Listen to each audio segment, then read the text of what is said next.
Hello नमस्कार साथियों, स्वागत है आप सभी का। मित्रों, ये class UP TGT PGT LT grade Bihar शिक्षक भर्ती टीआरई 4.0 यूपी टेट अन्य राज्य के टेट यानी कि हिंदी से संबंधित जितनी भी परीक्षाएं होती हैं जिसमें हिंदी पूछी जाती है, उन सभी के लिए बहुत ही महत्वपूर्ण क्लास है।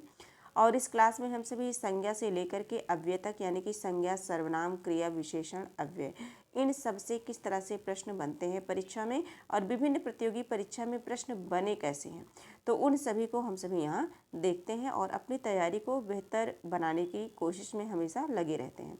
तो आज की क्लास में हम सभी देखेंगे 111 नंबर के प्रश्न को देखेंगे। प्रश्न संख्या 111 है ना। 110 तक हम लोग कर चुके हैं और 111 नंबर का जो प्रश्न है देखेंगे, भाववाचक संज्ञा का सही विकल्प नहीं है।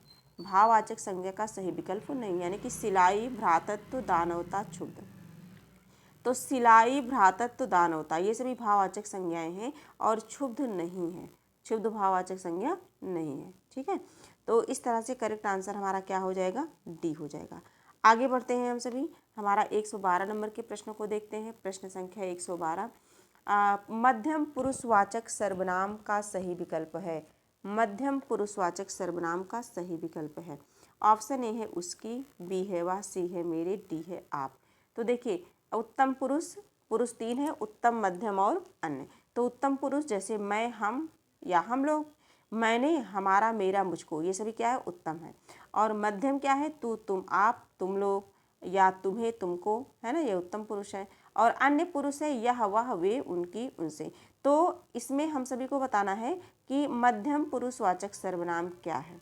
मध्यम पुरुषवाचक सर्वनाम क्या है, तो आप मध्यम पुरुषवाचक सर्वनाम है, क्योंकि जैसे मेरे है ये उत्तम पुरुष का हो गया, उसकी और वह ये अन्य पुरुष में आ गए। आप क्या है, मध्यम पुरुष। तो करेक्ट आंसर हमारा क्या हो जाएगा, मध्यम पुरुष। 13 नंबर के प्रश्न को हम देखेंगे, ये देख सकते हैं आप। 13 नंबर का प्रश्न है, विशेषण के भेद का सही विकल्प हो। मुझे खाना बनाने के लिए थोड़ा सा सामान चाहिए। थोड़ा सा सामान चाहिए, संख्यावाचक, गुणवाचक, परिमाणवाचक और सार्वनामिक। ठीक है, मुझे खाना बनाने के लिए थोड़ा सा सामान चाहिए। इसमें हम सभी को बताना है विशेषण के भेद का सही विकल्प। विशेषण के भेद का सही विकल्प क्या होगा, हमें इसका बताना है। तो थोड़ा सा यानी कि परिमाणवाचक विशेषण क्या आएगा, परिमाणवाचक। किसमें है, करेक्ट आंसर जो है हमारा सी हो जाएगा। थोड़ा यानी कि परिमाणवाचक। ठीक है, आगे हम सभी देखेंगे जैसे जो सार्वनामिक विशेषण होता है, जैसे यह, वह, कोई, व्यक्ति, कुछ। ठीक है, तो ये सभी क्या है, सार्वनामिक विशेषण है। इसके बाद गुणवाचक में जान ही रहे हैं कि अच्छा, बुरा, लाल, है ना, पतला, ऊंचा, सुंदर, ये सभी गुण हैं। और संख्या में 1 2 3 4 5 6 10, तिगुना, चौगुना, इस तरह से है। और परिमाण में थोड़ा, बहुत, है ना, ये सारी चीज़ें आती हैं। तो करेक्ट आंसर हमारा क्या हो जाएगा, सी हो जाएगा। अगला देखेंगे 114 नंबर के प्रश्न को देखेंगे। प्रश्न संख्या 114,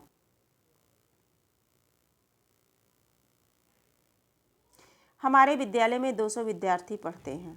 कितने विद्यार्थी पढ़ते हैं, 200। इसमें हमें क्या बताना है, विशेषण के भेद का सही विकल्प है। विशेषण के भेद का सही विकल्प है। हमारे विद्यालय में 200 विद्यार्थी पढ़ते हैं। गुणवाचक, संख्यावाचक, सार्वनामिक और परिमाणवाचक। तो देखिए 200 विद्यार्थी फिक्स है। कितने विद्यार्थी हैं, 200। तो ये क्या है, संख्यावाचक है और उसमें भी निश्चित संख्यावाचक है ना। लेकिन इसमें निश्चित अनिश्चित नहीं है, तो संख्यावाचक करेक्ट आंसर हमारा क्या बन जाएगा, बी बन जाएगा। 14 का करेक्ट आंसर क्या बनेगा, बी बनेगा। आगे बढ़ते हैं, हम सभी आगे बढ़ते हैं। देखते हैं हमारा 15 नंबर का प्रश्न है, वाक्य के अनुसार सर्वनाम के भेद का सही विकल्प हो। वह फिर प्रथम आया है। सर्वनाम के भेद का पूछा जा रहा है। ये जो वाक्य है इसके अनुसार सर्वनाम के भेद का सही विकल्प हो। वह फिर प्रथम आया है। प्रश्नवाचक, निजवाचक, निश्चयवाचक, संबंधवाचक। ठीक है, 115 नंबर का प्रश्न है और इसका करेक्ट आंसर हो जाएगा निश्चयवाचक। फिर प्रथम आया यानी कि कन्फर्म है कि वो प्रथम आया है, क्या है, निश्चित है। तो करेक्ट आंसर हमारा क्या होगा, निश्चयवाचक होगा। ठीक है, आगे बढ़ते हैं। अगला देखते हैं हम सभी, भाववाचक संज्ञा का सही विकल्प नहीं है। ऐसे विकल्पों का चयन करना है जो भाववाचक संज्ञा का सही विकल्प नहीं है, यानी कि कांति हो गया, बी ऑप्शन धीर हो गया, सी चौड़ाई और डी नीलवा। तो चारों ऑप्शन में से हमें चूज करना है। हमें आंसर देना है कि इसका करेक्ट आंसर क्या होगा। भाववाचक संज्ञा का सही विकल्प नहीं है, तो धीर नहीं है। कौन सा नहीं है? धीर नहीं है। ठीक है, आगे हम सभी देखेंगे। अगला है हमारा 17 नंबर का प्रश्न है, वाक्य के अनुसार सही अव्यय पदबंध का विकल्प हो। सही अव्यय पदबंध का विकल्प हो। तो अपने सामान के साथ वह चला गया। अपने सामान के साथ वह चला गया। चला गया के साथ चला गया, अपने सामान के साथ है ना। तो इसमें जो है अव्यय पदबंध क्या है बताना है। अव्यय पदबंध क्या है? पदबंध जो वाक्य में अव्यय का कार्य करे वही अव्यय कहलाता है। ठीक है, जो अव्यय का कार्य करे, यानी कि के साथ क्या है? अव्यय का कार्य कर रहा है, तो के साथ करेक्ट आंसर हमारा डी हो जाएगा। ठीक है, 18 नंबर के प्रश्न को देखते हैं। वाक्य के अनुसार विशेषण के भेद का सही विकल्प हो। विशेषण के भेद का सही विकल्प। प्रश्न है, मैं ताजा फल लाया हूँ।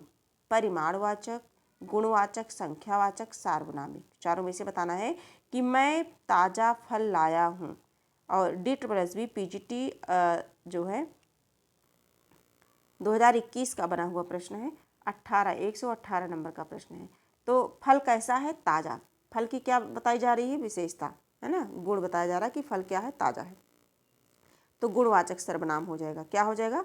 गुणवाचक विशेषण हो जाएगा, गुणवाचक विशेषण हो जाएगा। ठीक है, तो 18 का क्या हो जाएगा?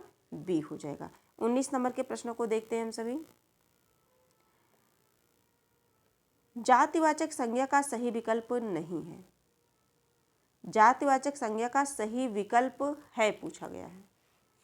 जातिवाचक संज्ञा का सही विकल्प है दाल, वृक्ष, कक्षा, अमेरिका। तो जातिवाचक संज्ञा देखिए, जिस शब्द से किसी व्यक्ति, वस्तु या स्थान के संपूर्ण जाति का बोध होता है उसी को जातिवाचक संज्ञा कहते हैं। और वृक्ष शब्द से सभी वृक्षों का बोध हो रहा है। किसका बोध हो रहा है? वृक्षों का बोध हो रहा है, इसीलिए वृक्ष क्या है? जातिवाचक संज्ञा है। तो करेक्ट आंसर हमारा क्या हो जाएगा? बी हो जाएगा। आगे देखेंगे हम सभी। उपवन में सुंदर फूल खिले हैं। प्रश्न है हमारा, इसमें कोष्टक में दिए गए पदों का परिचय वाला विकल्प चुनिए। पदों का परिचय वाला विकल्प। उपवन में सुंदर फूल खिले हैं, हर्षबोधक अव्यय है, गुणवाचक विशेषण है, क्रिया है, मध्यम पुरुषवाचक सर्वनाम है। इसमें बताना है कि सही क्या है। 120 नंबर का प्रश्न है और इसका करेक्ट आंसर हो जाएगा। देख लेते हैं थोड़ा सा कि उपवन में फूल खिले हैं, सुंदर फूल खिले। कैसे फूल खिले हैं? सुंदर। तो ये सुंदर शब्द क्या है? गुणवाचक विशेषण है। सुंदर शब्द हमारा क्या है? गुणवाचक विशेषण है। 21 नंबर के प्रश्न को देखते हैं। विशेषण पदबंध का विकल्प हो। प्रश्न है, तेज चलने वाली गाड़ियां प्रायः सबकी पसंदीदा होती हैं। इसमें बताना है विशेषण पदबंध। विशेषण पदबंध तो पसंदीदा होती हैं, सबकी पसंदीदा होती हैं गाड़ियां तेज चलने वाली। 21 नंबर का प्रश्न है और इसका जो करेक्ट आंसर हो जाएगा वो हो जाएगा तेज चलने वाली। तेज चलने वाली, क्योंकि विशेषण पदबंध बताना है। क्या बताना है? विशेषण पदबंध। तो तेज चलने वाली, पसंदीदा होती हैं गाड़ियां, नहीं तेज, गुण भी बताएगा, विशेषण है ना, विशेषता भी रहेगी उसमें, विशेषता बताने वाले शब्दों को। तो ये जो है तेज चलने वाली गाड़ी, करेक्ट आंसर हमारा डी हो जाएगा। अगला देखेंगे, 22 नंबर का प्रश्न है। वाक्य के अनुसार सही क्रिया पदबंध का विकल्प हो। वाक्य के अनुसार सही क्रिया पदबंध का विकल्प हो। मुझे रोहन दूर से ही दिखाई दे रहा है। मुझे रोहन दूर से ही दिखाई दे रहा है। तो इसमें क्रिया पदबंध की बात की गई है कि क्रिया पदबंध किस विकल्प में है? रोहन दूर से ही, बी ऑप्शन है मुझे रोहन, सी है दूर तेजी दिखाई दे रहा है, डी ऑप्शन है। तो क्रिया पदबंध इसमें बताना है। 22 नंबर का प्रश्न है, यानी कि 122। तो दिखाई देना, दिखाई देना ये क्या है? क्रिया पदबंध। करेक्ट आंसर हमारा क्या हो जाएगा? डी हो जाएगा। अगला है 23 नंबर का प्रश्न है। रात में देर तक बारिश होती रही। क्रिया विशेषण, पुरुषवाचक सर्वनाम, संज्ञा या अव्यय, क्या है इसमें? देर तक क्या है इसमें? रात में देर तक बारिश होती रही। शायद आंसर दे पा रहे होंगे, प्रश्न समझ आ रहा होगा आप सभी को। तो इसमें देर तक बारिश होती रही, देर तक क्या है, तो क्रिया विशेषण है। क्या है? क्रिया विशेषण। करेक्ट आंसर हमारा क्या हो जाएगा? क्रिया विशेषण। ठीक है। और 24 नंबर का प्रश्न है, अन्य पुरुषवाचक सर्वनाम का सही विकल्प है। देखिए, उत्तम, मध्यम और अन्य, 3 है। तो अन्य पुरुषवाचक सर्वनाम का सही विकल्प है मैं, वे, हमारा, तेरा। 124 नंबर का प्रश्न है। तो इसमें हो जाएगा, अन्य में हो जाएगा वे। क्या हो जाएगा? वे। यानी कि वह, वे और ये, उसने, ये सभी क्या है? अन्य पुरुषवाचक में आएंगे। और मैं, हमारा, हम लोग, ठीक है, हमने, तो ये सभी क्या है? उत्तम पुरुष का है। 25 नंबर के प्रश्न को देखेंगे। देखिए, अशिष्ट, राजस्थानी, अस्वस्थ, प्राचीन, इसे कूट के प्रश्न है ये। इसमें देखना है हम सभी को, मिलान करना है कि क्या है। ठीक है। तो अशिष्ट का क्या है? अशिष्ट किसका बोध करा रहा है? गुण दोष, दोष का बोध करा रहा है। किसका बोध करा रहा है? दोष का। ऐसे करें जिससे पूरा आ जाए। दोष का बोध करा रहा है। तो अशिष्ट का मिलान हम किससे करेंगे? दोष बोधक गुणवाचक में करेंगे, यानी कि 1 का 3 हो जाएगा। 1 का 3 इसमें है और डी में भी 1 का 3 है। राजस्थानी, राजस्थानी, ये किसका बोध करा रहा है? राजस्थानी, ये स्थान का बोध करा रहा है, यानी कि राजस्थान से राजस्थानी, तो स्थान का बोध करा रहा है, यानी कि चौथा हो जाएगा। अब इसमें भी ए ऑप्शन में भी खा का 4 है और डी ऑप्शन में भी खा का 4 है। अब और देख लेते हैं। अस्वस्थ, क्या है? अस्वस्थ, मतलब उसकी दशा स्वस्थ है कि अस्वस्थ है, तो ये दशा का बोध करा रहा है। किसका? दशा का। तो ये पहला हो गया। अब यही देख लेते हैं, पहले वाले ऑप्शन में दूसरा है जबकि डी वाले ऑप्शन में पहला है, तो ये सही माना जाएगा। और फिर एक बचता है प्राचीन, तो प्राचीन ये समय का बोध करा रहा है। ठीक है, तो ये कालवाचक हो जाएगा, कालबोधक गुण विशेषण। तो इस तरह से हमारा करेक्ट आंसर क्या हो जाएगा? डी हो जाएगा। आगे देखेंगे 26 नंबर के प्रश्न को देखेंगे। ये आप देख सकते हैं, ये सारी चीज़ें। और निम्नलिखित में से विशेषण से निर्मित भाववाचक संज्ञा है। ऑप्शन ए है लड़कपन, बी है राष्ट्रीयता, सी है बड़प्पन, डी है लिखावट। इंपॉर्टेंट प्रश्न है, अधिकतर पूछा जाता रहा है। 126 नंबर का प्रश्न है और इसमें विशेषण से निर्मित भाववाचक संज्ञा बतानी है। विशेषण से निर्मित भाववाचक संज्ञा, यानी कि इसका जो करेक्ट आंसर हो जाएगा ये हो जाएगा बड़प्पन। क्या हो जाएगा? बड़प्पन, यानी कि करेक्ट आंसर हमारा सी बन जाएगा। बड़प्पन शब्द जो है विशेषण से निर्मित भाववाचक संज्ञा है, क्योंकि अगर हम इसे अलग करेंगे तो ये बड़ा प्लस पन, क्या हो जाएगा? बड़ा प्लस पन, यानी कि क्या हो जाएगा? बड़प्पन, विशेषण से निर्मित है। ठीक है। इसी तरह से लड़कपन, लड़का, लड़का प्लस पन, ये लड़का प्लस पन, यानी कि ये जो है जातिवाचक है। लड़कपन क्या है? जातिवाचक है। ठीक है। और बड़ा विशेषण है तो विशेषण से बना है, इसलिए जो है बड़प्पन हमारा करेक्ट आंसर हो जाएगा। और लिख प्लस आवट, यानी कि लिखावट, यानी कि ये क्रिया से निर्मित है। ठीक है, तो हमारा करेक्ट आंसर सी होगा। अगला देखेंगे 27 नंबर के प्रश्न को देखेंगे। अनिश्चयवाचक सर्वनाम नहीं है। हमें बताना है कि जो चारों वाक्य दिए गए हैं इसमें किस वाक्य में अनिश्चयवाचक सर्वनाम नहीं है। कोई ना कोई तो मेरी बात सुनेगा, ऑप्शन ए है कोई ना कोई, यानी कि ये क्या है? अनिश्चयवाचक है, निश्चित नहीं है। सब लोगों ने एक दूसरे को अपने अपने पते दिए, ये भी पढ़ लेते हैं सी वाला। किसी ने पत्थर मार दिया, अब इसमें देखिए किसी ने, यानी कि अनिश्चित है। हमने भारत में रहकर बहुत कुछ सीखा, यानी कि देखिए बहुत कुछ, कितना है ये फिक्स नहीं है, निश्चित नहीं है, बहुत कुछ सीखा, है ना। तो करेक्ट आंसर हमारा बी बचता है, तो बी हमारा क्या हो जाएगा? राइट आंसर हमारा बी हो जाएगा। तो 27 नंबर का प्रश्न हमारा करेक्ट आंसर क्या हो जाएगा? बी हो जाएगा। 28 नंबर के प्रश्नों को चलते हैं, यानी कि 128 नंबर का जो प्रश्न है देखते हैं। देखिए, जो भी प्रश्न हम सभी करते हैं ये जो है इससे काफ़ी चीज़ें हम लोगों की जो है तैयार होती चलती हैं, और प्रश्न देख करके हम सभी तुरंत घबराते नहीं हैं, क्योंकि जब कई बार प्रैक्टिस बहुत बड़ी चीज़ होती है, हम सभी के लिए बहुत मायने रखती है। और जब हम कई बार प्रैक्टिस किए रहते हैं और विभिन्न तरह तरह के प्रश्नों को देखे रहते हैं तो हम सभी प्रश्न से घबराते नहीं हैं। इसलिए प्रैक्टिस बहुत ही ज़रूरी होता है। और एक ही प्रश्न, एक ही चीज़ें कई बार जब आती हैं तो वो धीरे धीरे कई बार जो है रिवीजन करते करते वो याद हो जाती हैं, उन्हें रटना नहीं पड़ता है। इसीलिए क्वेश्चन करना हम सभी के लिए बहुत ही ज़रूरी है। इसमें मिलान के क्वेश्चन हैं, ये मिलान के क्वेश्चन हैं। इसमें मिलाना है हम सभी को, क्रिया से संबंधित है। स्थित्यर्थक पूर्ण अकर्मक क्रिया और गत्यर्थक पूर्ण अकर्मक क्रिया, एक कर्मक क्रिया, द्विकर्मक क्रिया। अब इसमें किसमें क्या है, अब देखिए पहला जो ऑप्शन है हमारा जो पहला ऑप्शन है इसमें है जैसे रामू सो रहा है, रामू सो रहा है, तो ये क्या है, इस स्थित्यर्थक पूर्ण अकर्मक क्रिया है, यानी कि पहला का 2 हो जाएगा।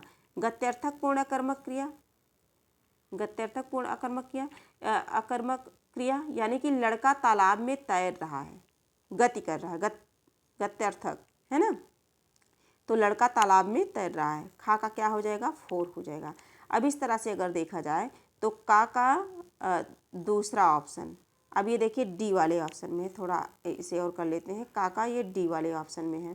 पहले का क्या हो जाएगा, का क्या हो जाएगा, दूसरा हो जाएगा, और खा का क्या हो जाएगा, चौथा हो जाएगा। इसमें गति हो रही, चौथा हो जाएगा। हमारा करेक्ट आंसर हमारा डी होगा।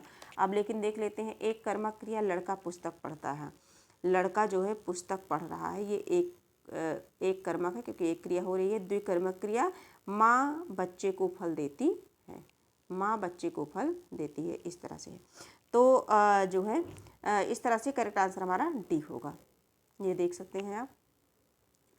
ऐसी क्रियाएं जिनका 2 कर्म प्राप्त हो उन्हें द्विकर्मक कहते हैं, और जिनका एक कर्म, ऐसी क्रियाएं जिनके साथ कर्म ना हो तो उन्हें अकर्मक क्रिया कहते हैं। और इस तरह से है। बाकी अगला प्रश्न है हमारा, ये क्रिया से संबंधित चैप्टर आप देख सकते हैं अपने नोट्स से, है ना, उसमें इस तरह से प्रश्न पूछे जाते हैं। 130 नंबर के प्रश्न को हम सभी देखते हैं। प्रश्न संख्या 130। 129 नंबर के प्रश्नों को देखते हैं। वाक्य में समुच्चय बोधक अव्यय नहीं है, किस वाक्य में समुच्चय बोधक अव्यय नहीं है, 129 नंबर का प्रश्न है। और वाक्य को हम सभी पढ़ेंगे। मैं आया और वह गया। बी है मैं जाऊंगा या वह आएगा। सी है वह बैठकर खाना खा रहा था। डी है उसने कहा तो था लेकिन इतना स्पष्ट नहीं। अब इसमें देखना है समुच्चय बोधक अव्यय नहीं है, किसमें समुच्चय बोधक अव्यय नहीं है। तो इसका जो करेक्ट आंसर है 29 नंबर का है, ये हो जाएगा वह बैठकर खाना खा रहा था, वह बैठकर खाना खा रहा था। तो करेक्ट आंसर हमारा क्या हो जाएगा, सी हो जाएगा, वह बैठकर खाना खा रहा था। यानी कि देखेंगे इसमें जो है और या और तो, ठीक है, लेकिन है सब में, लेकिन इसमें वह बैठकर खाना खा रहा था, तो ये समुच्चय बोधक अव्यय नहीं है। अगला देखेंगे 130 नंबर के प्रश्न को देखेंगे। देख लीजिए समुच्चय बोधक अव्यय के जो उदाहरण है, और, किंतु, परंतु, इसलिए, बल्कि, या, अथवा, व, एवं आदि, है ना, ये सारे वाक्य जिसमें हैं। आगे देखेंगे सार्वनामिक विशेषण युक्त वाक्य है, सार्वनामिक विशेषण युक्त वाक्य है। इतने गुणज्ञ और रसिक लोग एकत्र हैं। बी है दोनों के दोनों लड़के मूर्ख निकले। सी है राम का सिर कुछ भारी सा हो गया।